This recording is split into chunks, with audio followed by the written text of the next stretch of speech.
হ্যাঁ ম্যাডাম, আপনি আমাকে ডেকেছিলেন? হ্যাঁ জিয়া, আসলে আমি তোমাকে এখানে একজনের সাথে দেখা করানোর জন্য ডেকেছি। কার সাথে ম্যাডাম?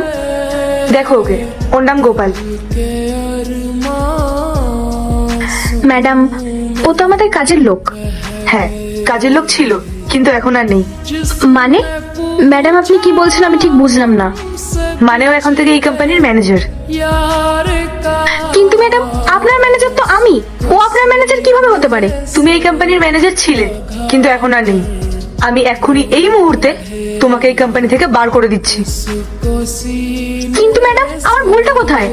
ভুল তো আছেই, আর ঠিক সেই কারণে আমি তোমাকে কাজ থেকে বার করছি। কিন্তু ম্যাডাম আমি তো সবসময় ভালোভাবেই কাজ করেছি, আর এই কোম্পানির ভালোর কথা ভেবেই তো কাজ করেছি। জিয়া, তোমার আর এই ড্রামা করার কোনো প্রয়োজন নেই।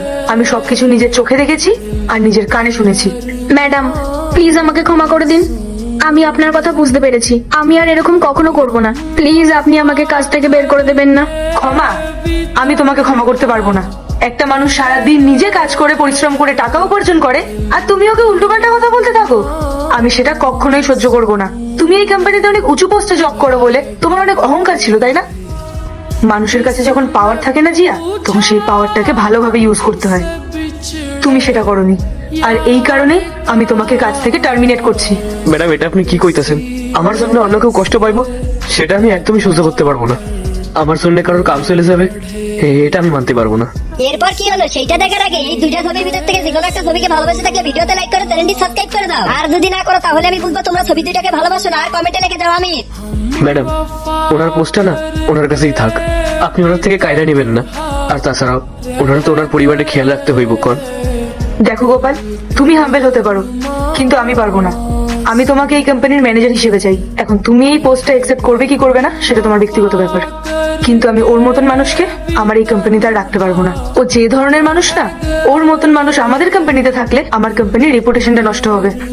আর জিয়া, তুমি গোপালকে একটু আগে অপমান করছিলে না? দেখো এবার নিজের চোখে, গোপাল এখনো তোমার হয়ে কথা বলছে, ও এখনো তোমার সাপোর্ট করছে। আর জানো তো জিয়া, আমরা মাঝে মধ্যে নিজেদের ইগোর চক্করে না সামনের মানুষটাকে হার্ট করে ফেলি।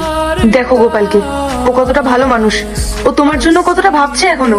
সরি গোপাল, পারলে আমাকে ক্ষমা করে দিও। আমি সত্যি তোমার সাথে খুব খারাপ ব্যবহার করেছি। আচ্ছা গোপাল, তোমাকে আর এই ঝাড়ুদারের পোস্টে কাজ করতে হবে না। আমি তোমাকে ভালো কোনো পোস্টে কাজ দেবো।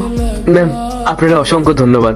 আর জিয়া, আমার মনে হয় তুমি তোমার ভুলটা বুঝতে পেরেছো, তাই আমি আর তোমাকে বার করছি না। Thank you so much madam. ঠিক আছে, তোমরা এখন আসতে পারো।